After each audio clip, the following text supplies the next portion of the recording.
Veja no ICL Notícias, segunda edição. Bolsonaristas ocupam Congresso e paralisam os trabalhos na Câmara e no Senado. Eles fazem o que a ditadura sempre fez: suspender o parlamento, violar a Constituição. É o novo golpe da extrema-direita. Esse pacote de paz que nós queremos propor. Parlamentares forçam Alcolumbre e Mota a pautar anistia e impeachment de Alexandre de Moraes. O presidente Hugo Mota se ausentar do país, eu irei pautar a anistia. Os bastidores da prisão de Jair, o incômodo de ministros do STF e o piti do advogado de Bolsonaro ao ver post de Flávio. O ICL Notícias, segunda edição, está no ar.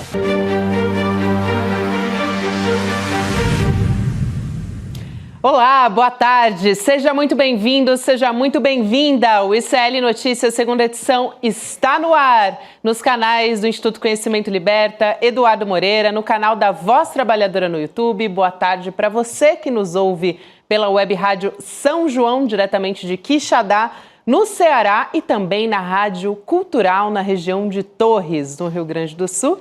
Nessa terça-feira, dia 5 de agosto de 2025, estamos a posto, já que Juliano Medeiros ao meu lado, também Chico Sá.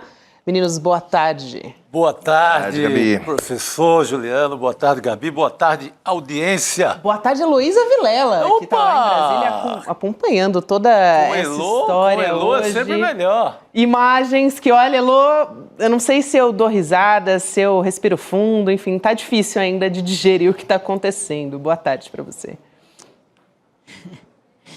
Boa tarde, Gabi, Juliano, Chico. Pois é, são imagens que, por vezes, provocam na gente a vontade literária de descrevê-las da maneira mais poética possível.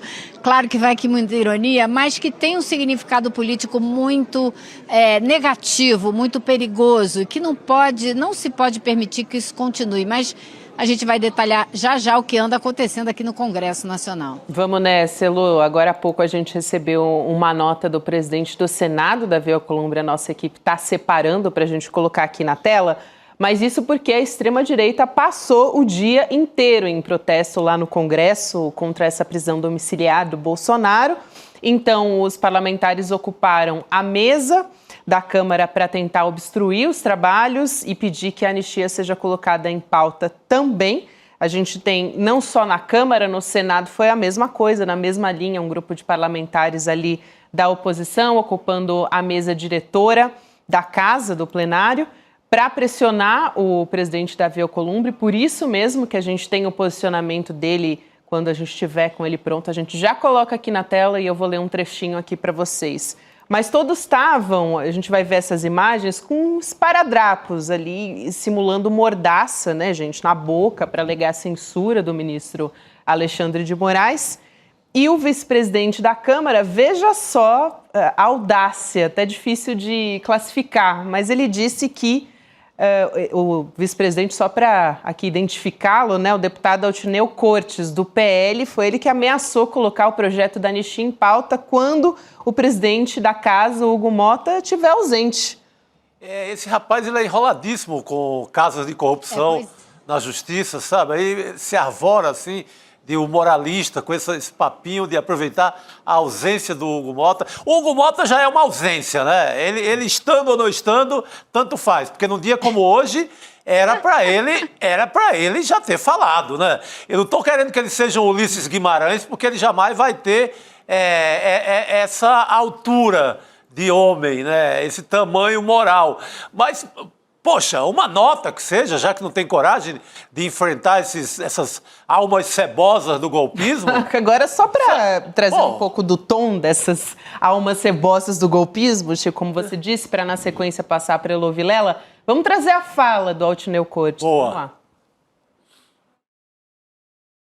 Diante dos fatos que se apresentam, eu quero registrar aqui, já comuniquei ao presidente Hugo Mota, que no primeiro momento que eu exercer a presidência plena da Câmara dos Deputados, ou seja, que o presidente Hugo Mota se ausentar do país, eu irei pautar a anistia. também o impeachment do Alexandre de Moraes, né? Eu vou passar para você comentar essa fala. Essa a gente só pode definir uma palavra só, bravata, não passa de bravata. Eu fui procurar o pessoal que assessora juridicamente o Congresso e eles me disseram que realmente existe um artigo, o artigo 18 do Regimento Interno, que diz que se o presidente da Câmara ficar 48 horas fora, automaticamente o primeiro vice-presidente assume, porém, também me foi dito com toda tranquilidade, com todas as letras, que o Hugo Motta ou qualquer presidente pode despachar à distância, remotamente, e pode, portanto, desfazer qualquer pauta que o vice decidir colocar em votação sem uma anuência prévia, porque isso é um processo, existe reunião do Colégio de Líderes, onde se estabelece a pauta, não é tanta bagunça assim como ele está querendo parecer, depender de uma pessoa só, vou lá e boto para votar porque eu sou muito macho, né? Não é assim. Então, me foi dito isso, que o Hugo Motta, mesmo não estando aqui, ele pode desfazer qualquer tentativa nesse sentido. E a gente sabe que já tem tempo que a pauta da anistia não tem chance aqui no Congresso Nacional. Então, agora ficou faltando, acho que, Gabi, você tem toda a razão, ficou faltando uma palavra, acho que foi o Chico que falou, né? Ficou faltando uma palavra do próprio Hugo Motta, que está em Patos, lá na cidade onde o pai dele é prefeito, no estado dele, e de lá ia para o Ceará. Ele está com o ministro da Saúde numa pauta, então, por isso que ele não está aqui. Agora, segundo disse hoje em coletiva de imprensa o líder do PT, Lindbergh Faria, ele conversou com o Hugo Motta e o Hugo Motta disse a ele que cancelou essa outra parte da viagem que iria para o Ceará e está a caminho de Brasília para retomar os trabalhos. Então, ele não falou nada, mas diz que está voltando. E é como disse o Lindbergh, né? É hora dele voltar e botar ordem nessa casa aqui, porque tomaram o lugar dele na marra. E a cena no Senado foi ainda mais ousada e absurda, porque foi um deputado que se sentou no lugar de um senador. Claro que o Magno Malta, que é senador, também estava lá e tomou o assento da presidência do Alcolumbre. Mas o Coronel Zucco, que é líder aqui dessa turma raivosa na Câmara, ficou atrás do senador Cajuru. Assim que o Cajuru levantou, ele foi lá e, como me disse uma pessoa aqui, Zucco sentou no lugar dele. Um deputado tomando o lugar de um senador, ou seja, tem muita coisa aí que pode ficar ruim para esse pessoal.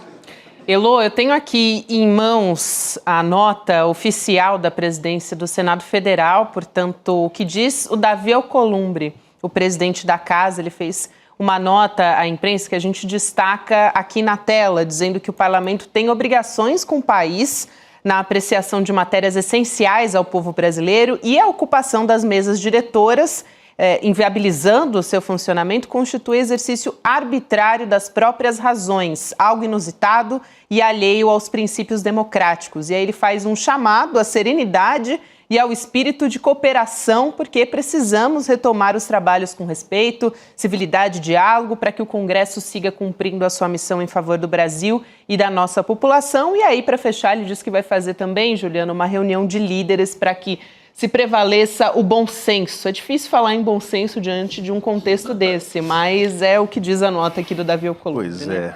São tantas camadas, né, pessoal, o que está acontecendo hoje, porque primeiro o desprezo completo do bolsonarismo pela democracia, pelos espaços democráticos. Aliás, a repetição do ato de sentar-se à cadeira dos presidentes da Câmara e do Senado remete exatamente ao 8 de janeiro. Total. Que quando aqueles arruaceiros golpistas invadiram o Congresso Nacional, também sentaram às mesas do presidente da Câmara e do Senado, como quem diz, agora é a gente que manda.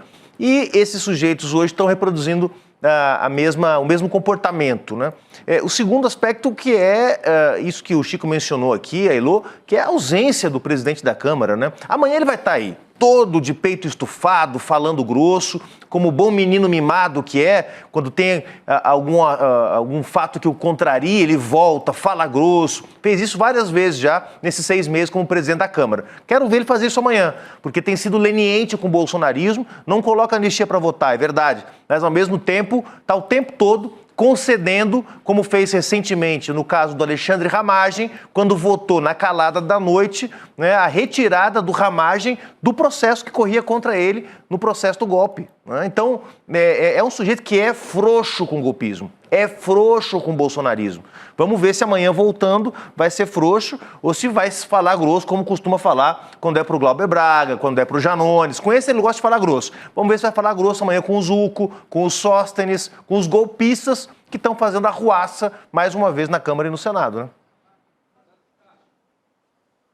Eu acho também que tem uma outra coisa ali que é muito típica do comportamento desse pessoal. Da mesma maneira que os bolsonaristas estão tentando esticar cada vez mais a corda com a Justiça, com o Supremo Tribunal Federal, eles estão fazendo isso também com o presidente da Câmara e o presidente do Senado. E isso pode ser o fim da linha para eles, porque eles estão desautorizando o Hugo Mota. Eles estão questionando a autoridade do Hugo Mota e a autoridade do Davi Alcolumbre ao tomarem essa atitude drástica, que eu acho que é muito um reflexo do desespero. Eu estava falando com uma deputada hoje aqui que falou para mim, isso é mesmo, é o último esperneio, né? Parece ser isso. E eu acho que a gente tem que fazer uma diferença entre ações que acontecem no curso do processo democrático e o que eles estão fazendo, porque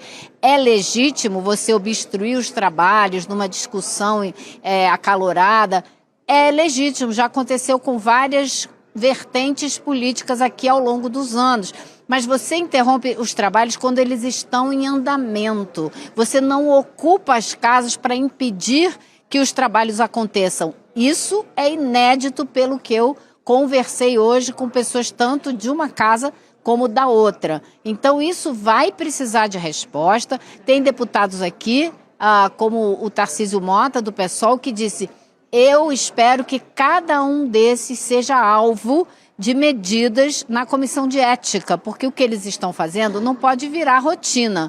Agora, para deixar a coisa um pouco mais leve, também ouvi um comentário muito interessante, dizendo que é com um pouco de atraso, talvez uns 5 anos de atraso, que os bolsonaristas estão finalmente usando máscara e ficando em casa, né? Olha só. Totalmente. Como boa, disse a nossa tarja ontem, do nosso genial editor, o Ricardo Gouveia, que até viralizou, né? O Ricardo antecipou o que virou meme hoje só. Pois é, aí eu quero também trazer outras falas aqui, né, Elo, que você também gravou e acompanhou ao longo desse dia no Congresso. Só reforçar aqui que o Alexandre de Moraes antecipou esse aceno aos presidentes da Câmara e do Senado lá naquele discurso do retorno do Judiciário do Supremo Tribunal Federal na sexta-feira, né, de que o próprio presidente da Câmara, Hugo Mota, e o do Senado também, Davi Alcolumbre, estavam sendo alvos desses bolsonaristas e também dos golpistas. Falando nisso, teve uma coletiva de imprensa, a gente trouxe imagens agora há pouco, o Flávio Bolsonaro também falou em frente ao Congresso, e olha só, ele propôs um pacote de paz, que ironia, né, um contrassenso, porque esse pacote de paz, o que ele propõe? Ele propõe o que inclui impeachment do Alexandre de Moraes. Nossa. E também o projeto da anistia. Então vamos ouvir essa fala e a gente volta a conversar. Vamos lá. A primeira, dito de várias outras coisas, a primeira medida desse pacote de paz que nós queremos propor para que o Brasil volte a olhar para frente e quebre os seus retrovisores é o impeachment do ministro Alexandre de Moraes. Nós estamos representar a mais alta corte desse país e puxando os demais ministros, o Procurador-Geral da República e várias outras pessoas para um problema que não é delas. Um problema que ele próprio criou e que ele deveria ter resolvido já há muito tempo, bastava agir dentro da lei. A segunda medida é a anistia.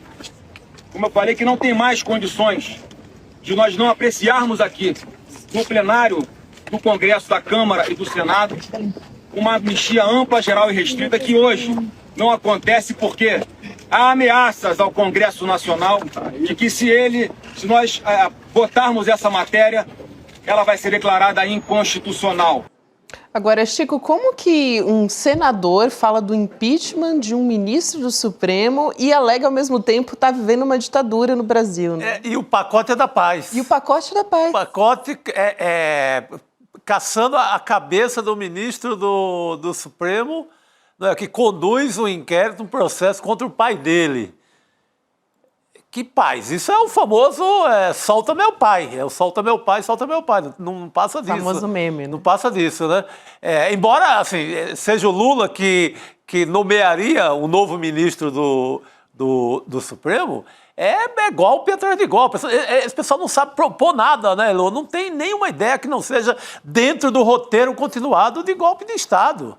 Essa palhaçada na Câmara e no Senado é a continuação do 8 de janeiro, como lembrou o Juliano, na imagem de ocupar as cadeiras. É a mesma coisa. Essa família está lá ainda em 2022, quando se recusa a reconhecer a vitória do Lula e seguir numa aventura de golpe. E não deixa o país em paz no momento. Vai lá, Elô. Cara, a gente não tem paz para continuar tentando melhorar a economia, tentando, pelas vias institucionais, tocar o país, né? É uma família que vai lá, tenta taxar o Brasil em 50%, uma família que não deixa a gente viver em paz. Elô. Exatamente, é sempre solapando as instituições, né? Quando não é o STF, agora é o próprio Congresso onde eles atuam. Então a ideia é sempre solapar as instituições, enfraquecê-las, atacá-las. Agora, eu me lembrei daquela conversa, aquela entrevista meio que na marra com o Bolsonaro, né? Quando ele botou a tornozeleira, que eu perguntei para ele, mas por que ele estava editando minuta golpista, não é? E ele fala, não, eram só ideias que a gente estava pensando para que se o país estava em paz da mesma maneira que está agora. Não precisa de pacote de paz nenhum, porque o país não está em convulsão, em tumulto. Eles queriam muito que a notícia da prisão do Bolsonaro provocasse uma comoção natural. Só provocou comoção entre esses líderes radicais da extrema-direita bolsonarista no Congresso Nacional. Em lugar nenhum mais. E eles não se conformam, eles não têm uma população quebrando tudo, desesperada, porque o Bolsonaro está preso. Isso não existe. O Brasil está em paz. O único problema que o Brasil enfrenta agora é esse ataque que vem dos Estados Unidos, incentivado por essa gente. Então é isso que o Brasil precisa, de tranquilidade para enfrentar, porque não vai ser fácil e não vai ser curta essa luta. Será uma luta prolongada e a gente precisa prestar atenção nela, não é nessa palhaçada que eles estão fazendo aqui. Eu vou passar a palavra para você também, Juliano, mas quero colocar duas falas aqui também dos progressistas, né, que foram ouvidos ali. Eles também fizeram uma coletiva em resposta aos bolsonaristas ali no Congresso. O deputado Pedro Campos, ele chamou essa obstrução dos trabalhos, que também foi uma resposta agora do Davi Alcolumbre no Senado, ele chamou de palhaçada sem graça nenhuma. Vamos ouvir. É muito irônico que durante o recesso eles vieram aqui para tentar trabalhar para aprovar uma moção de aplauso ao presidente Trump. Quando o recesso acaba, eles não querem mais trabalhar. Estão ali todos em cima da mesa, com venda no olho, com venda no rosto, levando a questão do povo brasileiro na palhaçada, na comédia, e a gente sabe que isso não tem graça nenhuma. Ali do lado esquerdo do Pedro Campos estava a deputada Jandira Fegali, que também conversou com a Elô Vilela e falou que não viu nada parecido com isso desde a redemocratização. Então a gente vai ouvir essa fala da Jandira também. Vamos lá. Eu estou aqui há 8 mandatos. Sustar o funcionamento do parlamento por um grupo, por uma força política, porque quer protestar contra a decisão do judiciário, isso não existe. Eles fazem o que a ditadura sempre fez. Suspender o parlamento, violar a Constituição, violar a democracia, não permitir o debate, não permitir as votações, como a isenção do imposto de renda, por exemplo. Eles continuam contra o povo, contra o Brasil e contra a democracia. Nós tivemos, a Elô vai lembrar disso também, porque acompanhava já Brasília, né, em 2016, né, gestão do Eduardo Cunha, um episódio em que deputadas ocuparam a mesa depois da votação já ter acontecido, que era uma votação que estava criando duas novas comissões na Câmara, a Comissão da Mulher e a Comissão da Pessoa Idosa, e esvaziando as prerrogativas da bancada feminina, que também é instituída no regimento da Câmara. Então havia ali um conflito de interesse, mas na verdade o que estava como pano de fundo era uma sistemática gestão do Eduardo Cunha na época para perseguir a oposição, para impedir que os partidos de esquerda pudessem falar na Câmara. Eu trabalhei na Câmara nessa época, estava nessa época trabalhando na Câmara, era irrespirável, Chico Sá, ter o Eduardo Cunha como presidente. De modo que uma reação dessas, né, de deputadas subindo à mesa, ficaram ali durante meia hora e saíram. Não tem nada a ver, não se compara com o que estão fazendo. O que estão fazendo nesse momento, Elo, digamos, como disse o Chico Sá sempre aqui, é a continuidade do bloqueio das rodovias, das tentativas de incendiar ônibus, carro e causar o caos em Brasília na diplomação do Lula em dezembro do ano passado, a bomba em Brasília, o 8 de janeiro, agora as taxas do Trump contra o Brasil, ou seja, é uma tentativa ininterrupta de causar instabilidade política para que alguém peça arrego, ou o presidente Lula, ou o Xandão, ou o parlamento, alguém diga, tudo bem, eu cansei de vocês, tá aqui o que vocês querem. Tá aqui o impeachment do Xandão, tá aqui a minha renúncia, ou tá aqui... flexibilizar alguma coisinha. Tá aqui alguma... É o tempo todo causando tensão, né, para tentar arrancar alguma vantagem, né, se não para viabilizar a própria vitória política que eles não tiveram nas urnas, que eles querem ter na marra, né, pelo menos algum tipo de vantagem. Né? Elô.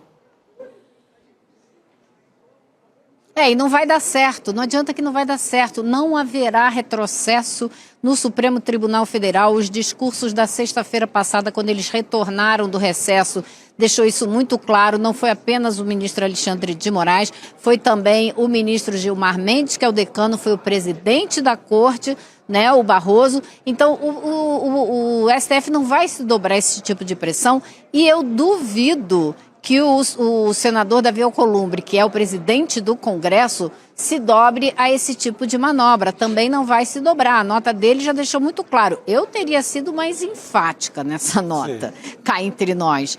Mas, né, ele está fazendo política. Ele está dizendo, gente, sai daí, vamos conversar, a gente precisa trabalhar, o trabalho do Congresso, né, não é esse aí que vocês estão fazendo, vamos conversar aqui em casa. Ele chamou os líderes lá para casa dele. Então, vai ter uma conversa, mas eu acho que na reunião ele não vai ter esse tom tão tranquilinho que ele teve na nota, até porque esse não é o perfil do Alcolumbre. Agora, eu queria concordar contigo, Juliano, que não tem comparação. As manifestações, protestos que já foram feitos dentro do Congresso são feitos manobras de tentativa de obstrução dos trabalhos. Isso é legítimo, isso faz parte do processo político. Não é isso que eles estão fazendo. Eles estão, como disse o Lindbergh Farias muito bem, e disse que o Hugo Mota usou essa palavra também quando conversou com ele, isso é um sequestro. É o comportamento miliciano que a gente está careca de conhecer. É o sequestro das atividades. Eles não deixam os trabalhos começarem para depois tentar uma manobra de obstrução. Não, eles não deixam o debate acontecer. Eles estão sustando o trabalho do Congresso. Então é algo bem diferente. Elô, e aí na esteira de como está se movimentando a extrema-direita, é interessante a gente olhar para aquelas ausências lá da manifestação do final de semana, o Tarcísio que falou que tinha um exame, não tinha como desmarcar, em pleno domingo. Agora ele pagou pedágio, como disse o Leandro Demore hoje de manhã no N1, né? Ele fez uma manifestação ali em vídeo, se solidarizou, criticou a prisão contra o Jair Bolsonaro. Ele levou um pito do Malafaia, né? Fica feio. É demais. Levar um pito, governador do estado. O governador do estado importante, governador de São Paulo. Na sua casa, né? Na sua casa, jogando em casa. Leva um pito do Malafaia. Vendilhão do templo aí fica feio. Ele tentou dar uma resposta. Vamos ver o que ele disse depois favor. desse pito? Vamos assistir. A prisão do Bolsonaro é um absurdo. A verdade é que Bolsonaro foi julgado e condenado muito antes de tudo começar. Uma tentativa de golpe que não aconteceu, um crime que não existiu e acusações que ninguém consegue provar. Vale a pena acabar com a democracia sob pretexto de salvá-la? Será que não está claro que estamos avançando em cima de garantias individuais? Já passou da hora das instituições tomarem iniciativas para desescalar a crise, acabarem com uma disputa que resulta em soma zero, que mostra incapacidade de resolver e mediar conflitos, que não gera outro efeito senão a perda de confiança. Hoje, cada um de nós brasileiros, de bem, que acredita na liberdade, na democracia e na justiça, está sendo punido também. Mas saibam, não vão calar esse movimento. Força, presidente. Estamos com você. É uma coisa meio poética, né, Elo? Brasileiros de bem, vale a pena... Não tem ênfase, é uma coisa meio estranha esse vídeo, né? É uma coisa, pareceu aqui uma coisa meio chat GPT, né? Mas, total, assim, pareceu uma inteligência artificial, não tá batendo a boca a boca com o gesto, né?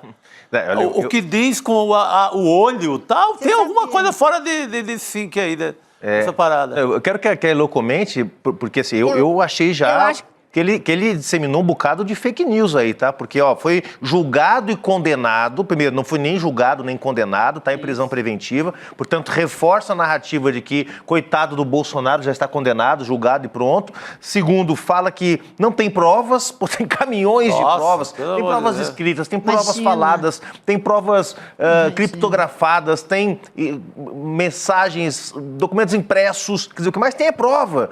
Quer dizer, o Tarcísio se alinha claramente ao bolsonarismo nesse momento em que ele está sendo colocado, sendo testado pela elite, pela burguesia de São Paulo, para ver se ele pode ser candidato a presidente no ano que vem. Ele se alinha ao bolsonarismo. Eu não tenho dúvida de que esse vídeo é um vídeo para prestar contas ao bolsonarismo, à paz e não sei o quê. É pau no Supremo.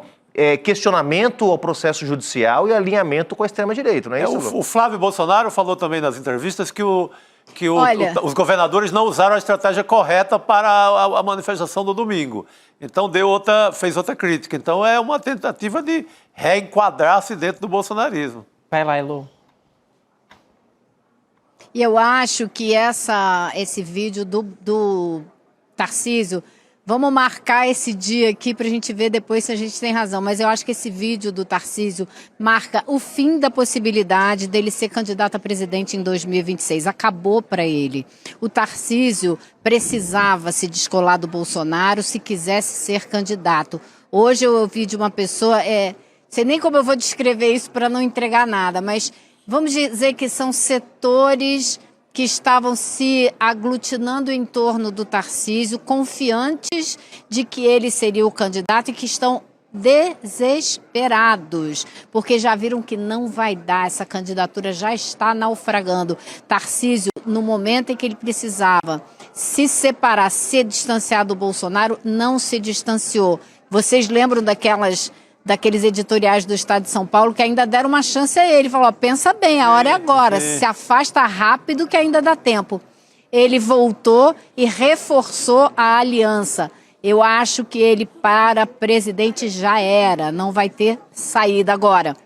Também imagino que a pressão foi gigantesca, não só essa do Malafaia, uma pressão pública, uma cobrança pública que o Malafaia fez, mas as pressões que ele deve estar sofrendo nos bastidores desses setores, que pelo que eu soube hoje, estão pressionando todos os políticos que eles podem, os que têm mandato, os que talvez venham a ter mandato, para assinar esse pedido de anistia, para assinar o pedido de impeachment. Diz que o trabalho no bastidor de pressão está, assim, gigantesco, o telefone das pessoas não para o dia inteiro e é recado, e é texto, e é cobrança. Então, assim, esse é o clima que está vigente no lado de lá, naquele grupo lá que está tentando angariar, o que mostra, o que deixa muito claro que, primeiro, eles não têm uma adesão orgânica, espontânea da classe política, mesmo da direita, para esse projeto suicida deles. E o outro é que eles sabem que sem essa pressão eles não vão conseguir nada, porque não existe pressão popular em torno dessas medidas. Saiu aquela manchete da Folha, né? 61% não querem ninguém que diga que vai dar anistia a Bolsonaro. Então, sabe, passou esse bonde. É melhor eles começarem a arrumar outra pauta, porque senão a tendência deles é encolher. Olha, eles tiveram o teste final, que havia aquela expectativa de que diante da prisão de Bolsonaro haveria uma greve geral, caminhoneiro parava, o Brasil parava, trem parava, metrô parava, o Brasil ia silenciar em homenagem e solidariedade ao Bolsonaro. Recebemos não aconteceu esparadrapo na cara dos parlamentares, numa cena patética. Exatamente, não aconteceu nada. Então, há um desespero. Você sabe que... Essa operação, Elô, que você está relatando, ela é o último grito. Há um desespero, porque Espero, né? Se o roteiro do filme chega até a prisão, que é o que eles achavam que no momento da prisão haveria uma grande rebelião nacional, o que aconteceu foi só um motim da classe política que ainda tem alguma esperança em anistia, não aconteceu nada. Exatamente, essa foi a palavra que eu usei hoje de manhã. Cheguei aqui no Congresso perguntando onde é que é o motim mesmo? Sim. Que é um motim, né? Não passa disso. Agora também ouvi um comentário horroroso desse pessoal que está ali na Câmara dizendo que eles não tinham esparadrapo suficiente para botar na boca de todo mundo. Então que eles estavam revezando o pedaço de esparadrapo, gente. Bastidor interessante aqui. Meu Deus do céu, é nada higiênico, meu Deus do céu.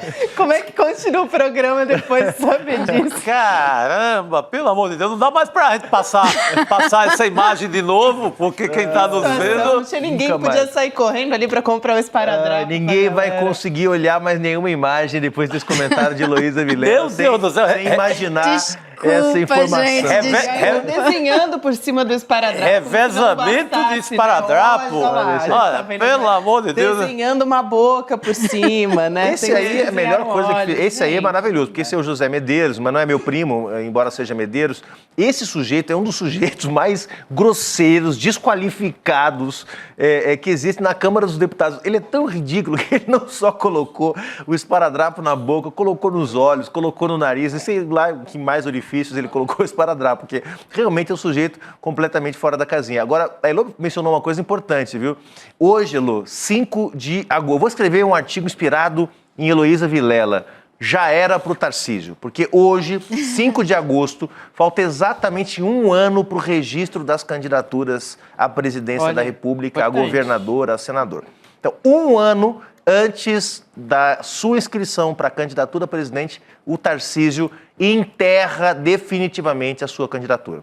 Olha, é importante. Hoje ele podia estar dizendo o seguinte, olha, vamos pacificar, pessoal, calma. No dia que os caras invadem o plenário da Câmara, o plenário do Senado, ameaçam o Brasil com taxas, exigem o impeachment de um ministro da Suprema Corte, o que o Tarcísio fala? Tô com vocês. Exatamente. Ao falar tô com vocês, Tarcísio acabou de afundar as chances de ser o candidato Juliano, de uma elite. Perfeito o seu comentário.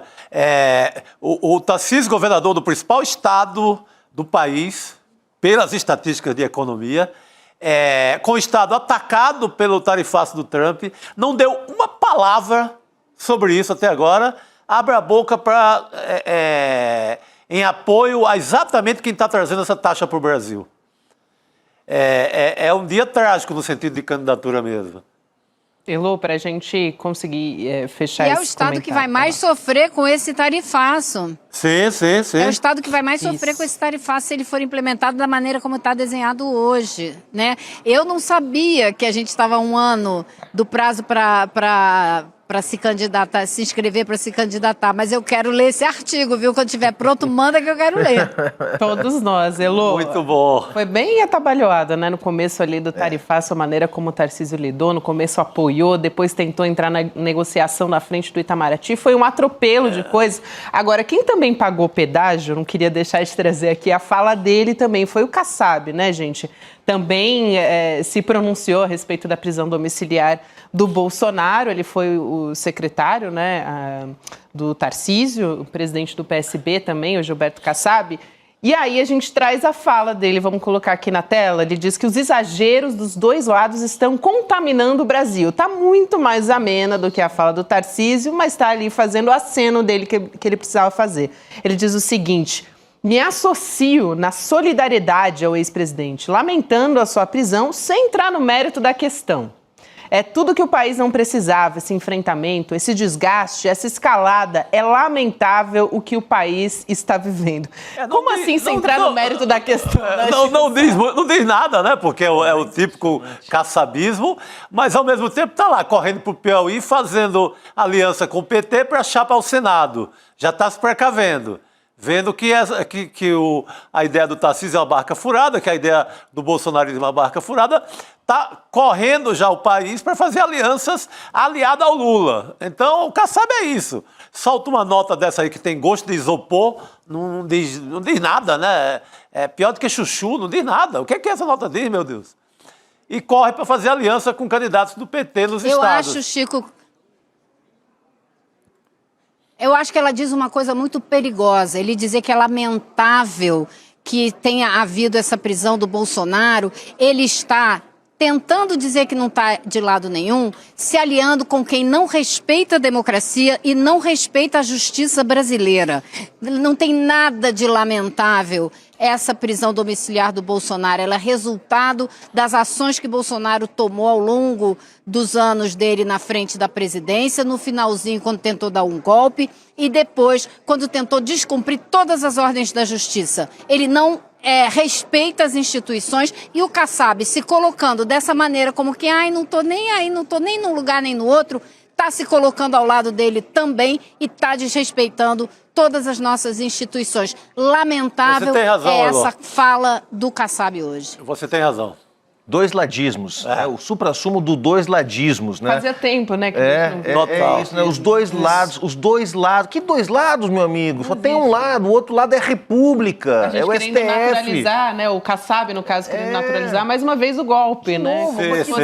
Tá lamentável o país, gente. O cara fala, parece que tem petistas e bolsonaristas com foices e facões brigando na rua. Não, meu amigo, é um lado e do outro lado está a República, está o Supremo Tribunal Federal, está a Câmara dos Deputados, está o Poder Executivo.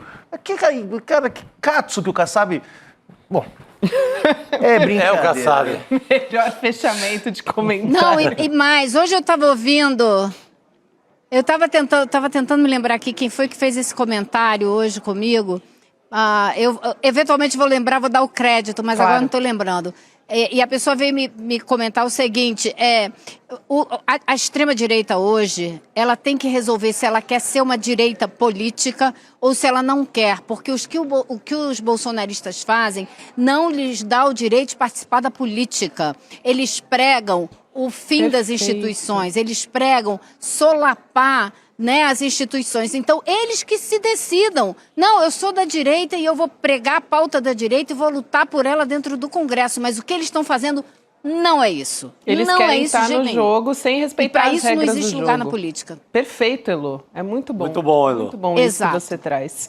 Obrigada, Elo. Eu acho que não tem comentário melhor aqui pra gente se despedir de você aí, querida, que vai continuar trabalhando lá em Brasília, trazendo muito bom. Não, se decida. Quer continuar participando do jogo democrático ou vai seguir pregando esse tipo de coisa? Respeita as regras do jogo. Perfeito, Chico Sá. Obrigada, Elo. Um beijo, minha querida. Até amanhã.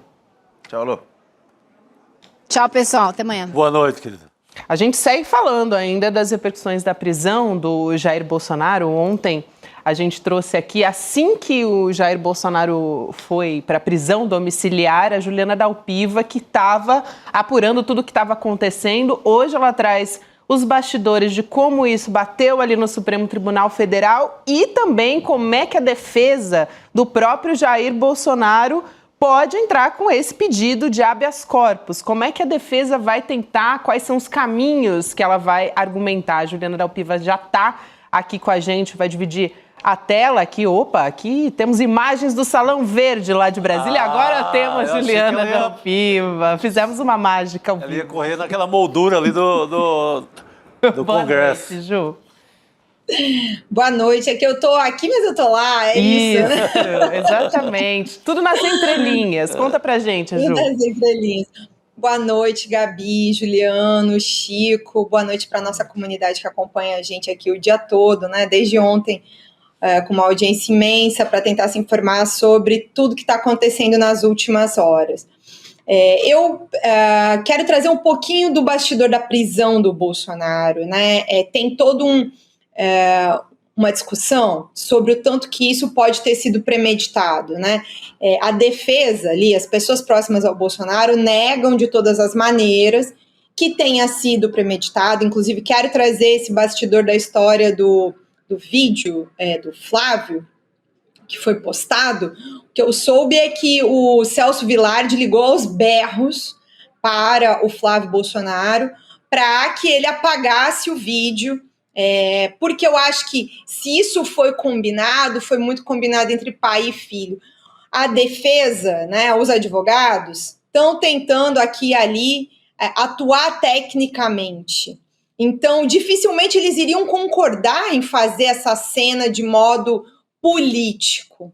O tempo todo, até pela história que eles têm junto ao Supremo Tribunal Federal, e sabem que os clientes vão, né, vêm e vão, mas eles ficam e o Supremo também.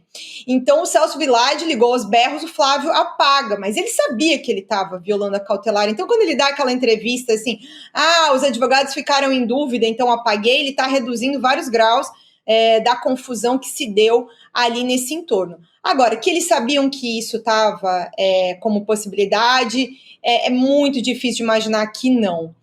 Só que tudo isso também é uma armadilha, né, pro ministro Alexandre de Moraes.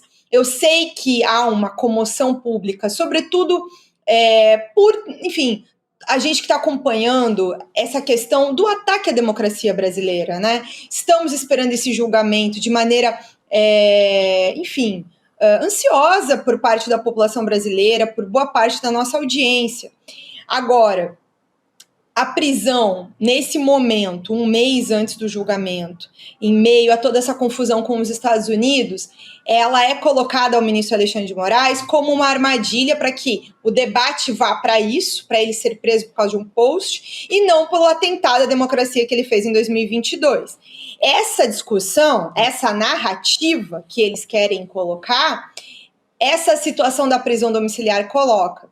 E essa é também a visão do que está acontecendo lá no Supremo Tribunal Federal. Então, o ministro, essa é a nota que a gente subiu agora à tarde, que eu subi na coluna, o ministro Alexandre de Moraes tomou a decisão sozinho. Do ponto de vista legal, não há nenhuma questão, ele é o relator do caso, a decisão é dele, ele não precisa consultar os demais ministros, e esse tipo de decisão para prisão domiciliar em função de descumprimento de cautelar também não precisa ser submetida à turma. Não há obrigatoriedade disso, diferente do que foi ali no caso da tornozeleira. Agora, do ponto de vista político interno do Supremo Tribunal Federal, prender um ex-presidente gera questões da mais, estamos vendo, né? Toda essa pressão dos Estados Unidos para cima do Brasil. Então, há uma visão de que seria de bom tom, né, pela gravidade do que isso ia repercutir internacionalmente, não é nem só nacionalmente, que tivesse sido avisado aos demais ministros do Supremo Tribunal Federal, especialmente os da turma. Então, não teve nenhum aviso após a decisão, né? Os ministros foram surpreendidos com a decisão do ministro Alexandre de Moraes, e aí, obviamente, que a gente está falando aqui de 11 Supremos, então todo mundo com seus egos, vaidades, questões, né?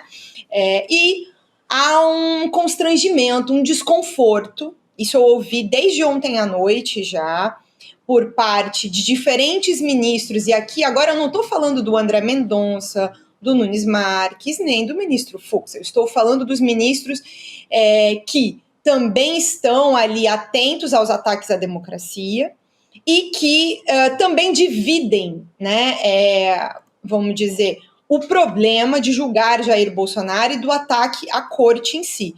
Então, os ministros sentiram que a medida, né, de tomar, sobretudo de não terem sido avisados e preparados, saberem pela imprensa sobre o que estava acontecendo, né, a prisão domiciliar do Bolsonaro nesse momento, segunda-feira, 6 da tarde. E aí, esse cenário, gente, eu tenho obrigação jornalística de trazer aqui o que está acontecendo lá no bastidor, né? Este cenário de desconforto, ele é um cenário que gera discussão interna. A defesa do Bolsonaro vai preparar um habeas corpus, obviamente. Mesmo que vá perder, mesmo que não consiga a liberdade do Bolsonaro por meio da tornozeleira, voltar à situação anterior, vamos dizer assim. Agora, o que eu sei é que essa decisão pela prisão nesse momento, e eu não estou dando a minha opinião, tá? Eu estou falando sobre a discussão que está dentro do Supremo Tribunal Federal. Eu também acho que o Bolsonaro já tinha várias questões ali que poderiam ser colocadas dentro do inquérito, do processo principal. Agora, eu não sei o tanto que essa prisão domiciliar vai se manter dentro desse cenário em que os ministros estão incomodados com essa escalada de tensão em torno do país, da corte, das novas medidas que os Estados Unidos preparam. Então, aqui a gente não está mais falando sobre processo jurídico, entendeu? Eu tenho a obrigação aqui de falar que essa discussão está colocada, sei que está começando a pipocar na imprensa também, sobre uma pressão pela reconsideração da prisão domiciliar nesse momento, antes do julgamento. E aí entram outros cenários também, tá? Juliano, Gabi, Chico, que já tinha, né, uma expectativa de uma condenação do Bolsonaro pelo processo de mais de 30 anos de prisão. E aí tem essa discussão sobre a possibilidade dele ir para uma prisão domiciliar. Reconsiderar essa prisão domiciliar que foi dada ontem, em função da questão da cautelar descumprida, e de uma cautelar descumprida dentro de uma discussão ali que juridicamente tem questões, né, opiniões por aí sobre o pedido da cautelar, né, o que podia fazer, se aquilo era motivo. Se motivar essa domiciliar agora, não precipitou a discussão de prender o Bolsonaro em regime fechado depois da condenação dele. Já estava ali em discussão no bastidor a possibilidade de se manter ele em prisão domiciliar, mas sei que eu ouvi isso das minhas fontes, entre PGR e Supremo, que não se considerava efetivamente que já entrasse logo na condenação, caso ela saia, né, como se espera com mais de 30 anos, em domiciliar. Havia a expectativa de um período de regime fechado, não sei exatamente se dias, se semanas, meses, entendeu? Anos, mas não iria ser imediato. Talvez a prisão domiciliar ontem possa ter precipitado essa situação, dado ao Bolsonaro também um pouco esse argumento, sabe? E aí, agora, quando vier a condenação, talvez conseguir que ele fique realmente em prisão domiciliar. Aqui estou fazendo uma análise, tá? O que é concreto é que não é unanimidade no Supremo Tribunal Federal a opção pela prisão domiciliar do Bolsonaro em função do descumprimento da cautelar. Que a cautelar foi descumprida não há discussão, mas que isso também pode ter sido uma armadilha para virar a discussão a favor deles, e que o ministro eventualmente entrou nessa armadilha, isso está colocado como discussão desde ontem à noite. Sei que, assim, inclusive, 2 dos ministros estavam num evento público e nem esconderam como estavam incomodados em terem ficado sabendo dessa situação, assim, igual a gente, né? Tipo, recebeu ali, tem que dar a notícia em cima da hora, e aí como é que vai ser isso? Então, assim, eu diria, né, assim, eu já vi aqui várias vezes trazer as notícias que não necessariamente são aquelas que as pessoas querem ouvir, mas a gente tem a obrigação de dar, que é a cautela, sabe? Tá tudo muito aberto para as próximas semanas. Pois é, Juliana, a gente está vivendo uma coisa muito inédita, né? Porque se a gente pegar outros processos de repercussão nacional, né, Chico, lembrando aqui o Mensalão, a Lava Jato, né, outros processos assim, você tinha em geral uma dinâmica na qual os réus, pelo menos nos momentos mais críticos do processo, davam uma entrevista ou outra, mas em geral se recolhiam, mantinham muito mais discrição, né, se distanciavam dos seus grupos políticos, ou seja, não havia uma luta política aberta, né?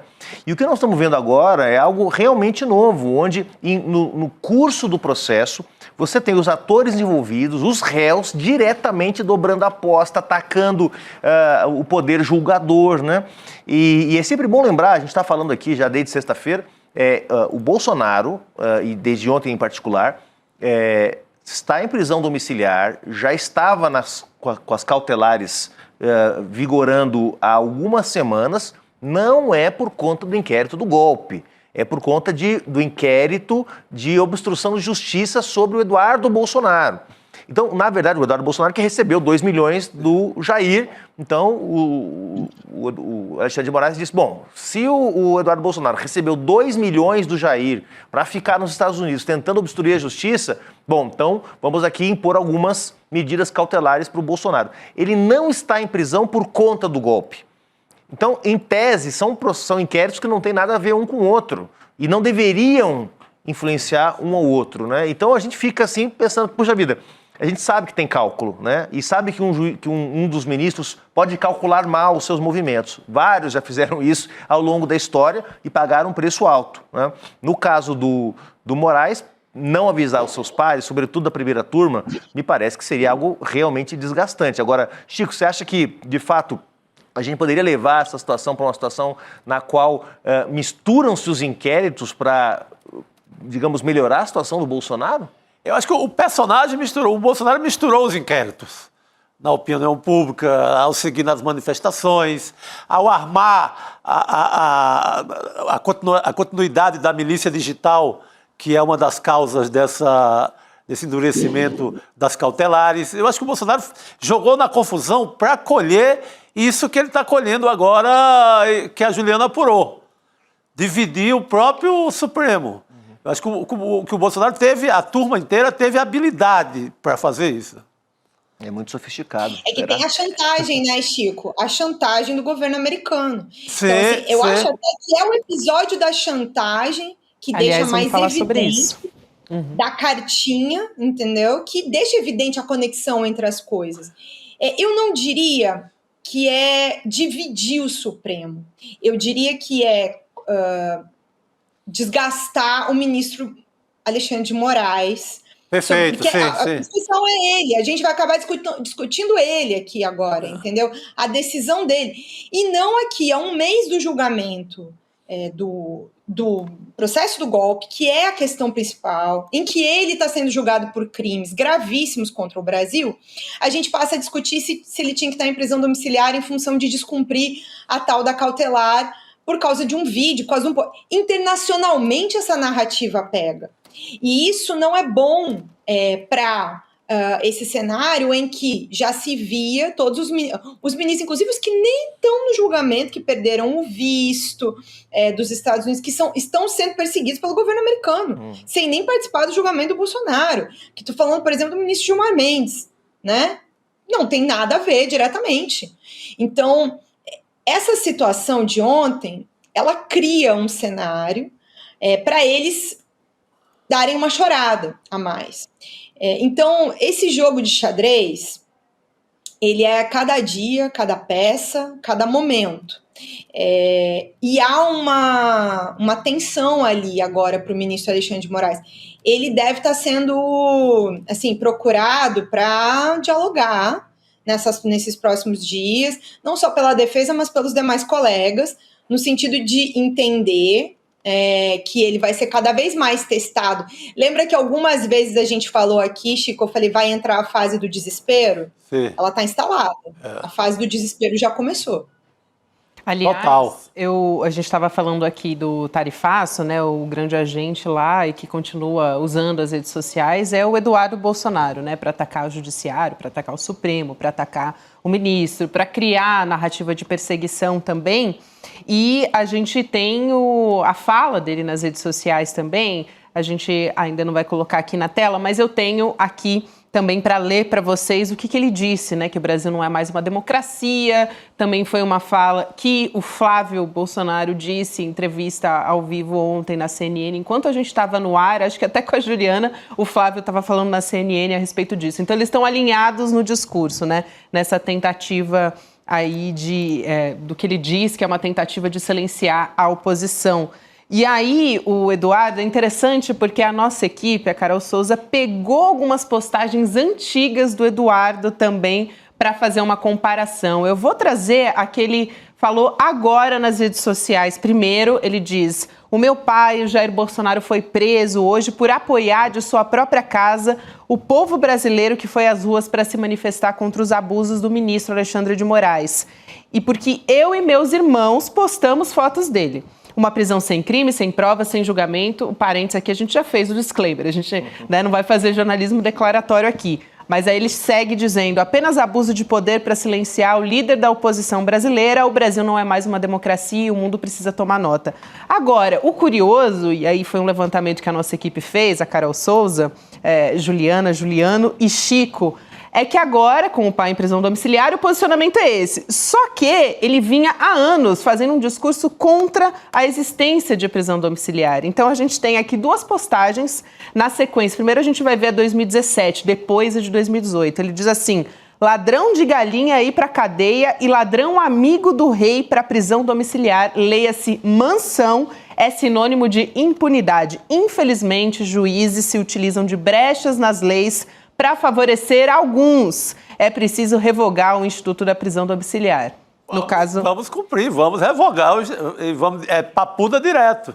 Aí sem olha escala. o que ele diz na sequência, Chico, no de 2018. Esse é o outro print que a gente coloca aqui na tela. Dá para levar a sério um país onde existe prisão domiciliar? O condenado é carcereiro dele mesmo, diz o Eduardo Bolsonaro. Se não conseguem nem monitorar as tornozeleiras eletrônicas, quem dirá cada preso em seu domicílio? A lei de execuções penais e CPP precisam ser revisados urgentemente. Vamos revisar também. Olha só. Além de tudo, é um burro, né? Porque realmente essa coisa do carcereiro de si mesmo, né? Isso é uma estupidez completa, né? Agora é isso, mudou de opinião certamente, porque sabe que quando chegar no Brasil, quando colocar os pés no Brasil, vai ter ordem de prisão contra ele, se não houver antes, né? Porque afinal de contas já há o inquérito de obstrução de justiça contra Eduardo Bolsonaro correndo. Agora, só para grifar aqui, que eu vou passar para a Ju também comentar, ela já falou isso, nós falamos aqui de modo cansativo, mas é importante para não deixar o jornalismo declaratório no ar. Assim. Então, o Alexandre de Moraes ele decidiu pela prisão por uma reincidência, né, depois de decisão de medida cautelar. Não é o que está dizendo aqui o Eduardo Bolsonaro, né, que, enfim, que foi para silenciar o líder da oposição, que, na verdade, foi porque ele e os irmãos postaram foto dele. Não é nada disso. Então, só para fazer aqui o disclaimer também, né, Ju? Coerência não é o forte dessa turma, né? Nem do Bolsonaro, muito menos do Eduardo, do Flávio, então nem se comenta. Então, que ele tenha um histórico de manifestações contra a prisão domiciliar e agora ele vai simplesmente seguir essa narrativa que a gente estava falando, porque é o que eles querem criar, essa narrativa de perseguição, embora frente a frente ali no interrogatório do Bolsonaro perante o ministro Alexandre de Moraes, o próprio Bolsonaro não conseguiu sustentar a narrativa de perseguição, né? O único que puxou a cartinha foi o Felipe Martins e fez lá a cena dele para arrumar os cortes dele, embora, né, o próprio Supremo tenha feito aquele zoom com várias carinhas, justamente, enfim, para dar equilíbrio para aquela imagem. Agora, o Bolsonaro nunca conseguiu sequer sustentar o discurso, né, perante o ministro e os demais ali. Ele negava algumas das situações, nem nega tudo, mas ele não consegue sustentar o discurso de perseguição. Então, em nada me surpreende, e se a gente achar mais alguns aí sobre outras questões, vou ficar menos surpresa ainda. Porque o Eduardo também, assim, é uma coisa que, conhecendo, apurando a história deles ao longo dos anos, uma coisa que ficou muito clara para mim sobre o Eduardo é que ele é muito oportunista desse discurso de extrema-direita agora.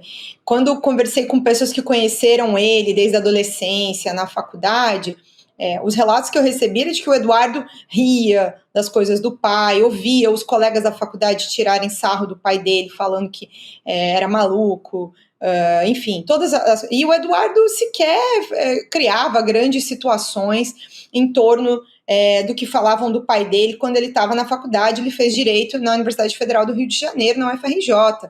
Então, ele nem usava desses discursos naquela época.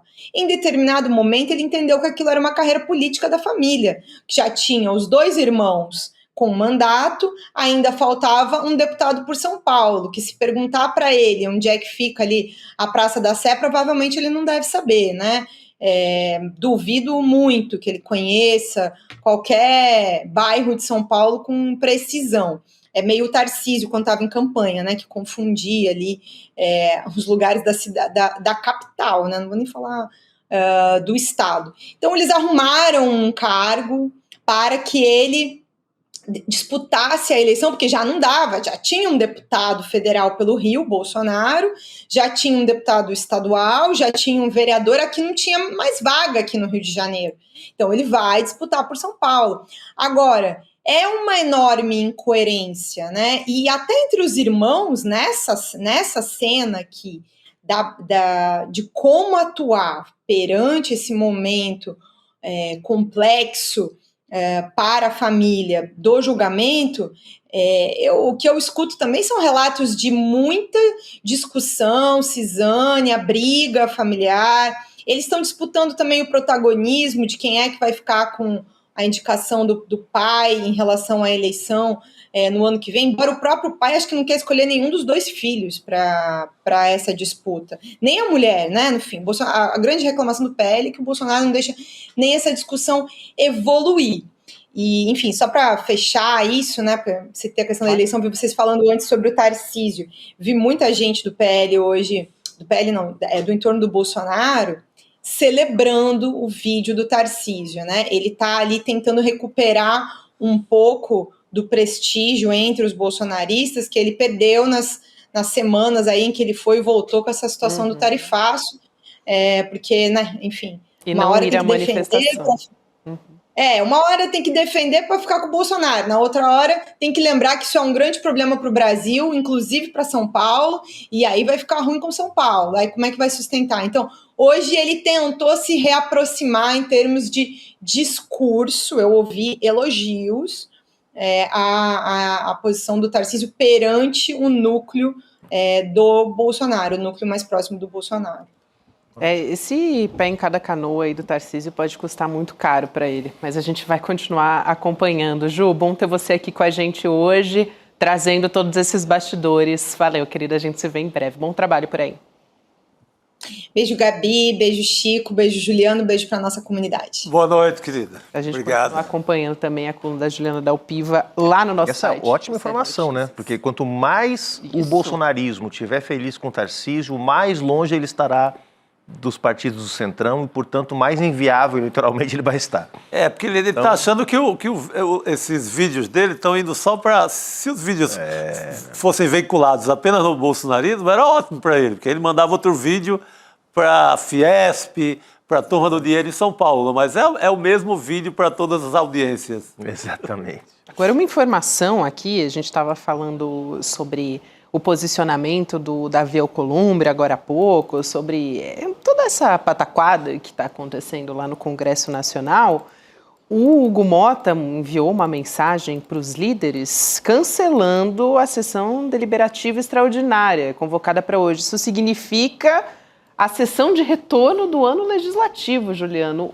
Qual que é o peso desse cancelamento, né? Num contexto como esse, a gente falando sobre a ausência do posicionamento do Hugo Motta no momento que ele mais precisava estar presente, né? O presidente da casa. Mostra fraqueza, né, Gabi? Porque, na verdade, era o que o bolsonarismo queria. Criar uma confusão para não ter o retorno. Veja, nós não estamos falando de uma sessão depois de um feriado, uma sessão normal. Nós estamos falando da sessão de retorno pós-recesso parlamentar. Daqui para frente, a Câmara funciona até dezembro. Daquele jeito que ela funciona, mas funciona até dezembro. Então nós estamos falando aqui de que o bolsonarismo pode cantar vitória no dia de hoje ao afirmar que impediu o retorno dos trabalhos legislativos no Brasil. O Hugo Motta fez também um tweet, Gabi, dizendo o seguinte, não é mais tweet, né? Quer que seja aí, um X. Acompanhe a situação em Brasília desde as primeiras horas do dia de hoje, inclusive o que vem acontecendo agora à tarde no plenário da Câmara. Determinei o encerramento da sessão do dia de hoje. E amanhã chamarei reunião de líderes para tratar da pauta, que sempre será definida com base no diálogo e no respeito institucional. O parlamento deve ser a ponte para o entendimento. Não tem crítica ao fato de terem inviabilizado a sessão de hoje, não tem crítica ao vice-presidente que disse que se ele se ausentar da Câmara vai botar para votar anistia, não teve crítica... Tem uma menção a nada, né? Nada. Ele simplesmente aceita o que aconteceu. Tíbia, covarde, recuada. Não, essa gestão do Hugo Mota, ela é tenebrosa, né? Ela é um desastre. Ela não tem uma palavra forte na hora que é necessária.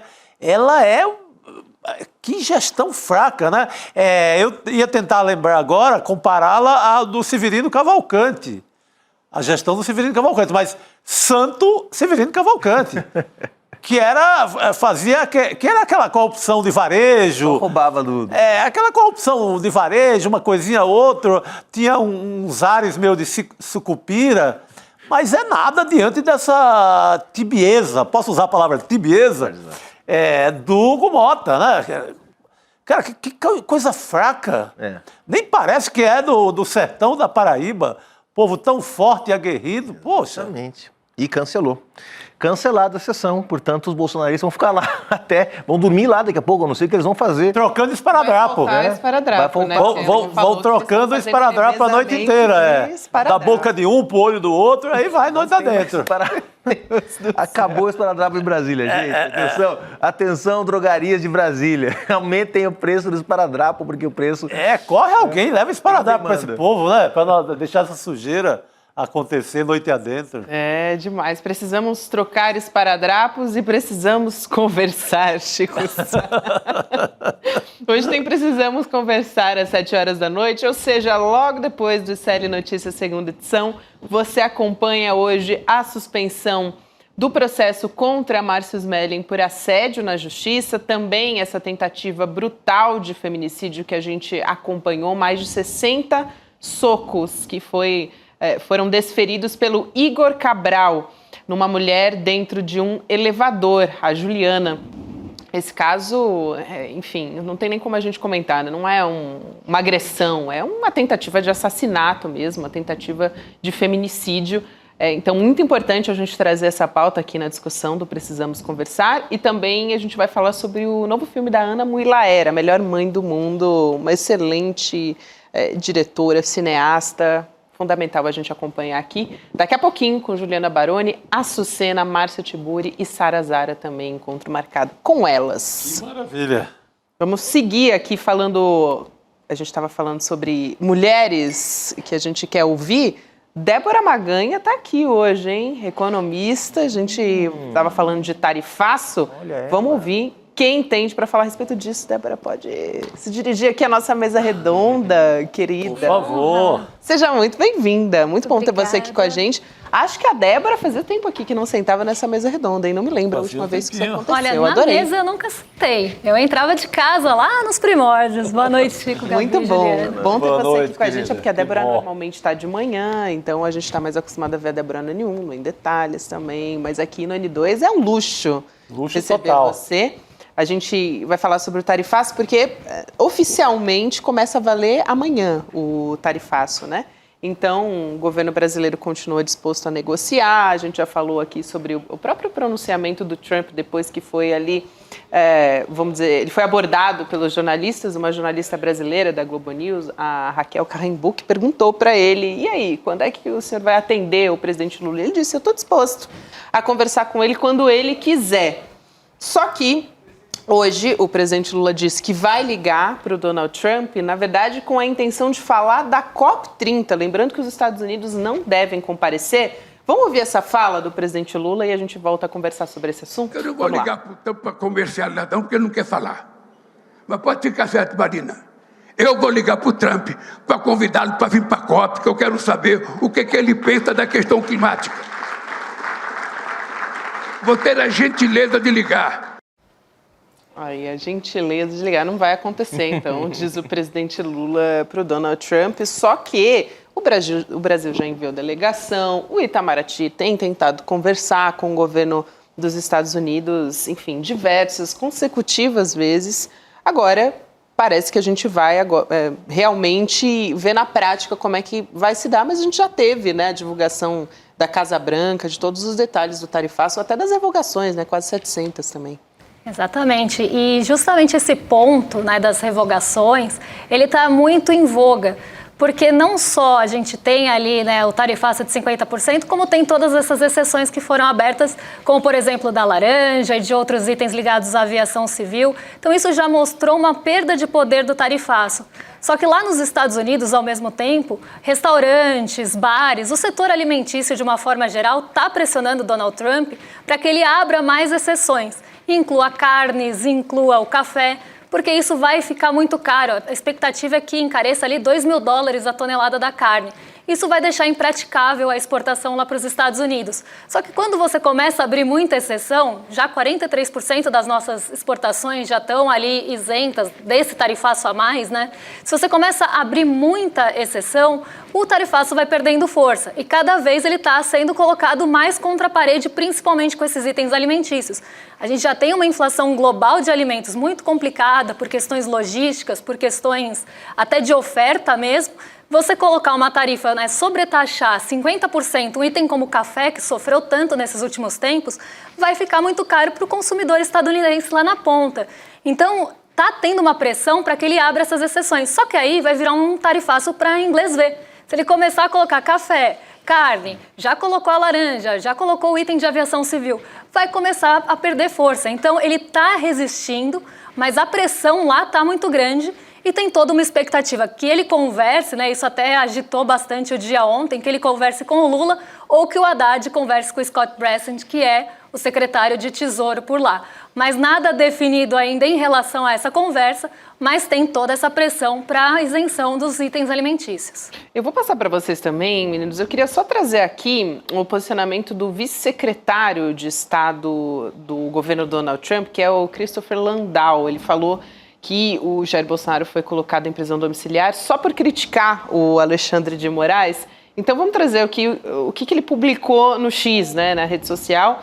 Aqui, para você que está me acompanhando, olhando aqui na tela, mas também vou ler um trecho aqui dessa fala. Ele diz que um dos desafios de ser um funcionário público é que as suas ações estão sujeitas a críticas. E isso faz parte do contexto e você tem que esperar por isso. Aparentemente, ninguém contou isso ao Moraes, do STF, que hoje colocou o ex-presidente Bolsonaro em prisão domiciliar e o privou, melhor dizendo, do acesso a um celular. Seu suposto crime, aparentemente, criticar o ministro Moraes, o que o ministro agora convenientemente caracteriza como uma obstrução da justiça. Os impulsos orwellianos desenfreados do ministro estão arrastando a sua corte e seu país para o território desconhecido de uma ditadura judicial. Só reforçar aqui mais uma vez, porque não fazemos jornalismo declaratório no ICL. Então, o ministro decidiu pela prisão domiciliar por uma reincidência num descumprimento de medida cautelar que o Bolsonaro anda fazendo já há muito tempo. Na verdade, se não fosse um ex-presidente, já era para estar preso muito antes, levando em consideração tudo que vem fazendo, chamou o Alexandre de Moraes de canalha lá desde o 7 de setembro de 2021. Então, só para começo de conversa. Boa, Gabi. E aqui, o orwelliano, ele está falando do George Orwell, né? Está fazendo o George Orwell, no caso, que faz uma crítica muito séria ao autoritarismo. Não faz o menor sentido esse paralelo, mas ele recorre a ele para querer fazer uma suposta crítica, né, Chico? Não, ele não conhece o patrão dele, o Trump, que aí sim bate com 1984. Porco Napoleão, né? Com respeito aos porcos, mas sim, é aquela coisa realmente sujeito a objeto, né? Inteiro. Agora, com voltando às tarifas, eu acho tá tão louco porque o Trump conseguiu reabrir o caso europeu. Estava fechado com a União Europeia, os 20%, agora ele já está falando em 35%. E mais 600 bi de investimento da Europa nos Estados Unidos. Senão não fecha nos 20 que tinha combinado. Então, brigou com a Suíça também. A presidente da Suíça, inocentemente, inventou de ligar para o Trump. Estava acertado que acho que a taxação lá era 15, 19. Ligou, o Trump botou para 39, 40. Então, é esse cara que ele vai criar confusão no mundo até o final do mandato. E é justamente isso, Chico, porque ele fala uma coisa, depois ele desfala, ele diz, depois ele diz, e aí isso vira uma grande incerteza. Hoje ele falou, agora há pouco, ele estava até em entrevista hoje de manhã na CNBC, e agora há pouco ele falou que ele vai taxar em 100% quem comprar petróleo russo. Então, assim, ele vai de formas arbitrárias colocando essas tarifas, porque a questão é geopolítica e ele quer cercar todo mundo como ele consegue para tentar manter o poder hegemônico ali. Mas ele está colocando tarifas de forma arbitrária, tarifas comerciais, por questões políticas. Aqui no Brasil isso fica muito evidente. Então agora com a Índia ele está comprando nova briga e a gente sabe que também tem o alvo dos BRICS. Então... Faz uma semana que ele girou uma parte do seu arsenal, não literalmente, claro, do seu arsenal de pressão tarifária para a Índia, né? Isso tá rolando. Agora, Débora, você acha que a gente pode ter, primeiro com a prisão do Bolsonaro, uma obstrução desse diálogo? Porque a gente sabe que tem diálogo em curso, quer dizer, o Lula e o Trump não estão se falando, mas há conversas entre outras autoridades, né, de segundo, terceiro escalão que estão em curso. Você acha que a prisão do Bolsonaro pode obstruir essas negociações que já estão em curso? Primeira pergunta. E a segunda, que eu sei que você já respondeu no N1, porque eu já vi, se mantiverem as tarifas sobre esses produtos que estão colocados no momento, por exemplo, carne, café, frutas, se isso vai impactar no mercado interno aqui positivamente para a redução da inflação de alimentos. Aliás, desculpa, Débora, responde na sequência, quero fazer um comentário aqui também que o Eduardo Moreira mandou pra gente, pescou aqui a nossa conversa, muito bom, vai lá. Mas vamos lá, a primeira pergunta, né, dessa obstrução, esse medo existiu ontem à noite, quando houve a prisão, né, quando a prisão domiciliar foi decretada, tinha todo um receio, tinha toda uma cautela de que isso ia obstruir mesmo as negociações, até por conta mais dos tweets do que da prisão, porque para grande parte das pessoas o Bolsonaro está meio carta fora do baralho. Então o que estava mexendo era justamente essa repercussão do Twitter, desses tweets institucionais falando do Alexandre de Moraes. Então isso causou muito receio. Só que hoje, quando o Donald Trump foi para a CNBC, ele acabou atacando todo mundo. Ele atacou a Índia, ele atacou o Fed, ele atacou o Jeremy Powell, a diretora que saiu, ele atacou a União Europeia, ele falou de todo mundo, mas em nenhum momento ele falou do Brasil e nem do Bolsonaro. Então isso acabou acalmando um pouco os ânimos de que talvez isso esteja meio fora do radar. Então, parece que nesse primeiro momento, ele está realmente como um sujeito aí que eu conheci na vida e não citou ele na CNBC. Agora, em relação à inflação de alimentos, a gente tem alguns pontos que podem até aliviar no curto prazo. Então, carnes, por exemplo, se a gente não conseguir exportar porque está ficando inviável pelo preço, isso pode diminuir um pouco o preço aqui no curto prazo, porque vai ter mais oferta interna. Só que também há uma tentativa, uma expectativa de que isso ajuste e comece a ter menos abates. Por mais que isso custe, por mais que isso tenha ali, né, um custo para quem tem os bovinos, a expectativa é que isso vá se ajustando no médio e longo prazo e diminua os abates. E aí a carne voltaria para um preço mais alto. Em relação à tilápia, que é outro ponto ali que a gente exporta muito, esse sim teria uma queda um pouco mais brusca no preço aqui, porque teria mais oferta interna. O café a gente exporta para outros lugares e tem muita gente de olho no café brasileiro, até porque a gente tem muito gargalo de oferta. Então eu acho que o café ele vai ter um destino, e infelizmente, né, a gente como grande produtor devia ter acesso a isso, mas não é o que acontece. Acaba indo aí para outros países. A China já está de olho no nosso café e a expectativa é que os Estados Unidos continuem importando mesmo com o preço mais alto. Chico, você adora tilápia, vai ficar feliz com esse... sempre bom, né? Excelente, Débora, trazendo aqui tintim por tintim para a gente. Agora há pouco a gente trouxe aquela fala do Christopher Landau, vice-secretário de Estado, falando dos impulsos orwellianos do Alexandre de Moraes, né? Quase poético que ele usou. E o Eduardo Moreira resgatou aqui uma reportagem muito boa das proibições de livros nos Estados Unidos, mostrando censura velada, refletindo logo depois da eleição do Donald Trump. Aí a resposta, né? A gente traz aqui, então, em novembro de 2024, tem um trecho ali falando dos livros que estão sendo censurados, né? Aí aparece ali, George Orwell teve o clássico 1984 banido em uma dezena de distritos escolares em Iowa e na Flórida também. A Revolução dos Bichos foi banido em 2. Ou seja, a gente tem outros autores aqui também, Stephen King, mas é interessante, né? O Eduardo até comenta que os... É a melhor resposta para ele, né? Foram criticados, né? Quando isso aconteceu na proibição dos livros. Interessante, né? Ele usa o autor dele, ele proibiu lá. O país dele proibiu. Conveniente, eu diria. Muito bem, achei providencial trazer esse print aqui dessa reportagem aqui na nossa tela. Agora... Também teremos estreia hoje, hein? Não é por acaso que a Débora está aqui. Ela não está aqui. Sim, bela estreia. Sabia que não era coincidência. Não é coincidência, Juliana. Aqui ninguém dá ponto sem nó. Ninguém dá ponto sem nó. A Débora está aqui entre nós porque ela passou, junto com a nossa equipe, um tempo muito debruçada para apresentar um documentário com dados, levantamentos inéditos, né, Débora? Que vai estrear hoje, depois do N2, depois do Precisamos Conversar, então... 8 horas da noite a gente vai ter a estreia de Quanto Custam os Ricos no Brasil. A Carla Bene e o Eduardo Moreira já devem estar ali fora se organizando, porque daqui a pouquinho a gente vai ter o debate também, além da exibição do documentário, não é isso? Parabéns, aliás, para vocês pelo trabalho. Obrigada. Eu acho que vai ser um documentário bem legal, sempre que a linguagem dele está muito diferente do que vocês estão acostumados a ver. A gente tentou simplificar, deixar a coisa bem acessível, dinâmica, rápida ali, uma forma diferente mesmo de contar uma história que, né, antes do Trump entrar, era o que estava rolando, né, que é justamente esse custo dos ricos, que ninguém fala, ninguém quer mexer nesses privilégios e sempre jogando a conta para o lado mais fraco, para o lado do trabalhador, para o lado do pobre, do benefício social, da educação, da saúde. Então a gente vai contar um pouco como isso funciona, quem são eles, quem somos nós, para ninguém também ficar achando que é rico, que não é. Aliás, vai ter exibição do documentário para assistir coletivamente, não é isso? Você avisou ontem. Coletivamente, tem alguns grupos que estão se organizando. Hoje em Santo André, o mandato do vereador Ricardo Alvarez está fazendo uma exibição coletiva. Já fez isso também no Eduardo Vai para Cuba.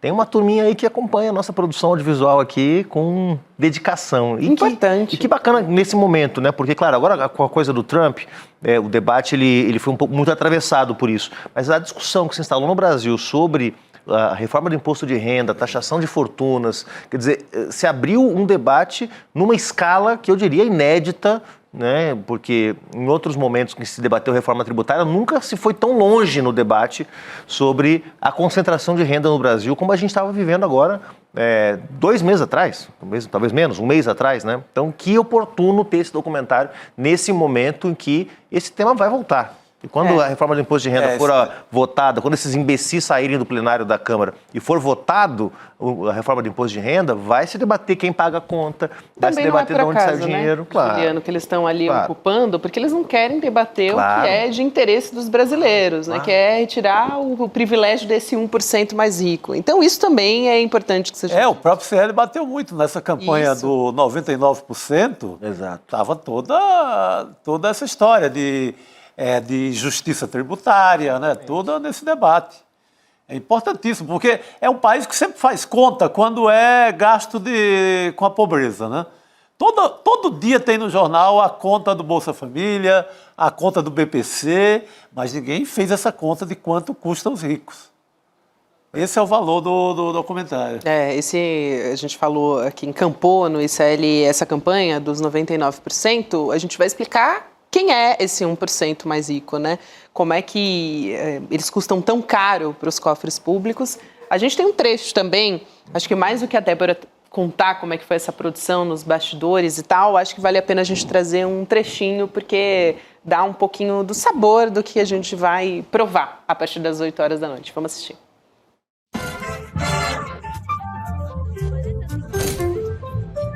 Quando o governo propõe políticas públicas que ponham um pouquinho em risco os privilégios astronômicos dos ricos, eles logo se fazem de vítima. O anúncio da ampliação da faixa de isenção parece atender um velho fetiche brasileiro. Redistribuir recursos não pela criação de riqueza, mas pela renúncia a uma parte dela. A desigualdade é tanta que acima dos ricos existe ainda uma categoria dos super ricos.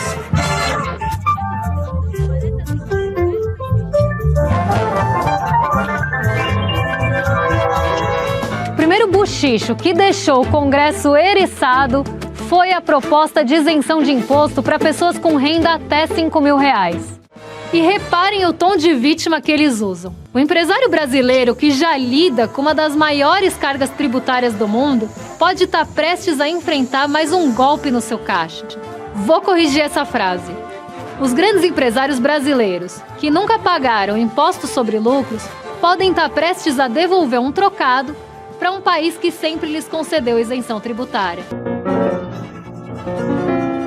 Então, a única maneira de você tributar essas pessoas é você tributar sobre a renda ou sobre o patrimônio.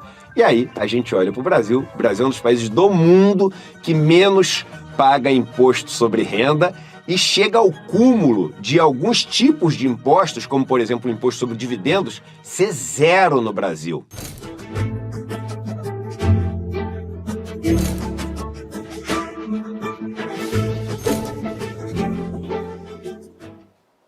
Nossa, é bem didático. Muito bom. Tem um momento que a Débora ela faz quase uma tradução, né? Do que está sendo. Aliás, acho que só tem o Brasil, a Letônia, não sei mais quem, que é zero de dividendo. Estônia, acho que é, né? Estônia, né? Algo assim. Algo lá perto da terra do Papai Noel. Do lado da Letônia. Presentão, né? Lá perto da terra do Papai Noel. Total. E aqui também, né? Do Papai Noel tropical. Meu Deus. É inacreditável, né? Vale muito a pena ser empresário aqui no Brasil. E, bom, empresário, eu tô falando das grandes empresas, né? Claro, não tô falando do microempresário, gente, calma aí. Sim, não é do dono da padaria, do cara do armarinho, da confecção aí no Brás, aqui em São Paulo, Temos não é isso. Temos uma notícia para vocês não são super ricos, né? Não são mesmo. Então, não adianta defender a categoria dos super ricos achando que é uma defesa coletiva. Não, vocês não fazem parte dessa casta. Esse é o maior chá de revelação que as pessoas precisam, porque quando a gente fala do Brasil, a gente está falando de 1% ali no topo. 1% ainda tem muita desigualdade. Claro. A gente está falando do 0,1% dentro desse 1%. Ainda tem uma classe ali que está no mezanino, a gente explica isso no documentário, mas é um mezanino ali que nunca vai chegar no topo. Nem que se, nossa, não existe.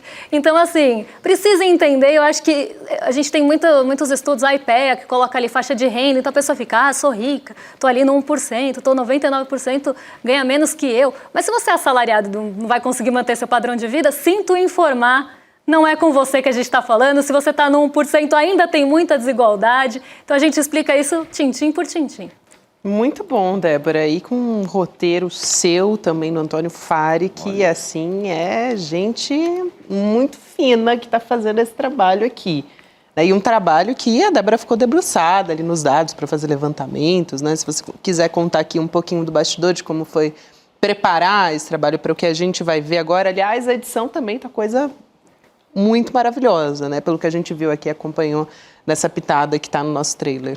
A ideia é essa, porque é um conteúdo denso, né? É um assunto que normalmente as pessoas ficam ali, não quero muito me envolver, mas diz respeito a todo mundo. Então, precisamos conversar sobre a desigualdade tributária e a desigualdade do Brasil. A gente precisa falar sobre isso de uma forma acessível e didática. Então, essa parte da animação, essa parte da edição, ela vem para tentar trazer esse tom mais leve para um assunto que normalmente as pessoas deixam para lá.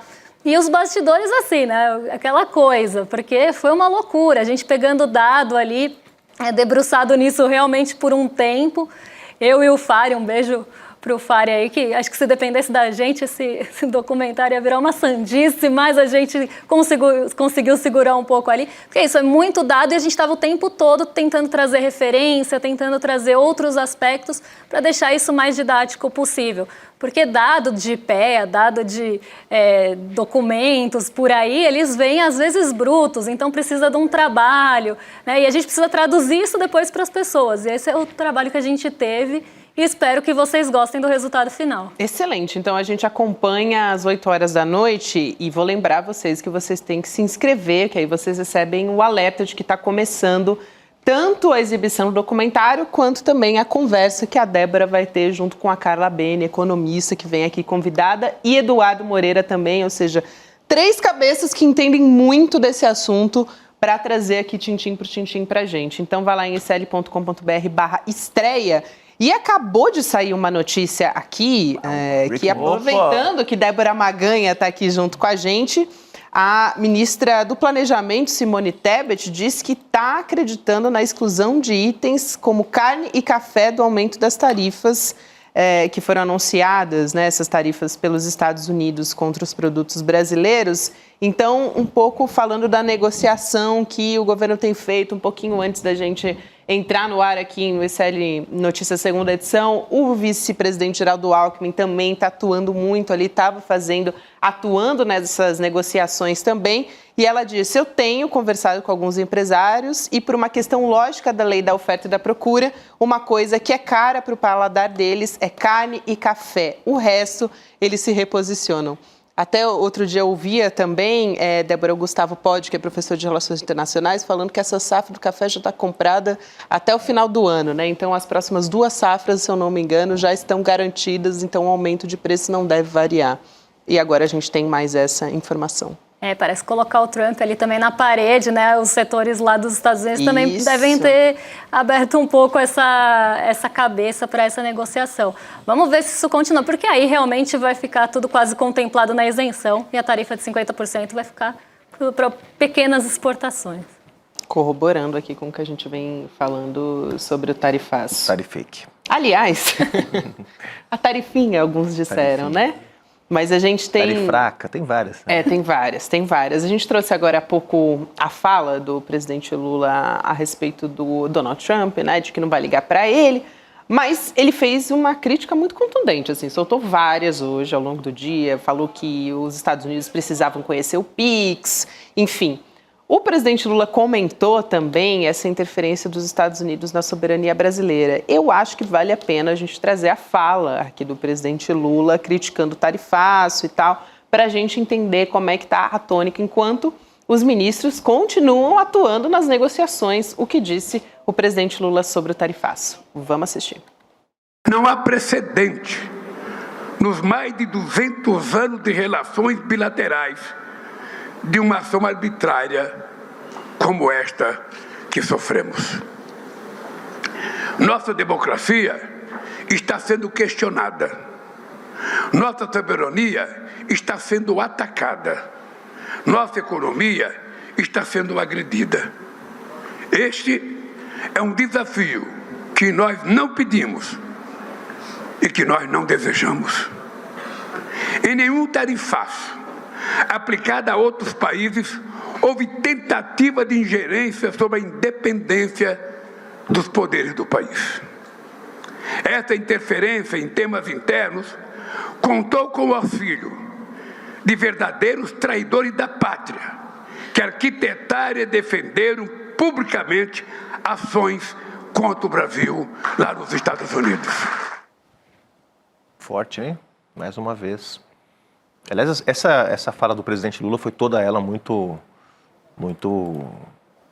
energizada, digamos assim. Ele estava animado no dia de hoje. Estava mesmo. Não falou da prisão do Bolsonaro, né? Foi perguntado. Falou, não vou falar de certos sujeitos que tentaram dar um golpe, cidadãos que tentaram dar um golpe no Brasil, mas vou falar do futuro, e aí respondeu adequadamente. Porque assim que acontece a prisão preventiva do Bolsonaro, na esteira disso vem muita gente falando, olha, a possibilidade de ter uma nova sanção, né, enfim, de o Trump querer responder a isso existe. Então o presidente Lula foi lá e também respondeu a isso nesse evento que a gente acompanhou agora. Agora a gente vai de Precisamos Conversar. Opa, precisamos conversar, sempre. Juliano Medeiros, temos muitos assuntos bem pertinentes no Precisamos também. Essa tentativa de feminicídio, enfim, vários assuntos que a gente traz a partir de agora no comando da Juliana Baroni. Que maravilha, vamos acompanhar, por favor. Então vamos nessa. E Débora, 8 horas da noite você vai estar aqui para trazer esse documentário novo pra gente, que está saindo direto aqui do forno do ICL, nesse novo patamar, nesse novo capítulo que a gente vai trazendo. E na sequência também você acompanha o debate, Débora Maganha, Carla Bene e também Eduardo Moreira. Boa noite para todo mundo, pessoal. Boa noite, até amanhã. Para celebrar o sucesso da nossa campanha Somos 99% e concluir essa série de encontros do ICL Eterno, a gente vai lançar no dia 5 de agosto o documentário Quanto Custam os Ricos no Brasil. E aí vocês vão entender de uma maneira super fácil e até divertida, porque está muito bem feito o documentário. Essa história de que o rico paga menos imposto, o pobre paga mais imposto, de onde o dinheiro sai, para onde o dinheiro vai, quais são as injustiças nessa história e por que são injustiças. Tudo isso, dia 5 de agosto, às 8 horas da noite, tá bom? Um abração e até 5 de agosto. Olha só, eu aqui no reino dos livros. Há mais de 150 anos, o poeta Castro Alves recomendava: bendito que semeia livros, livros a mancheia. O livro caindo na alma é germe que faz a palma, é chuva que faz o mar. O mar do conhecimento, o conhecimento que liberta. ICL, Instituto Conhecimento Liberta. E agora a gente tem uma lojinha de livros para você. Livros à mancheia. Livros de alta qualidade que te ajudam a pensar. Venha buscar os nossos livros agora, abrindo a nossa lojinha de livros, souicl.com.br. Vamos pegar os livros à mancheia.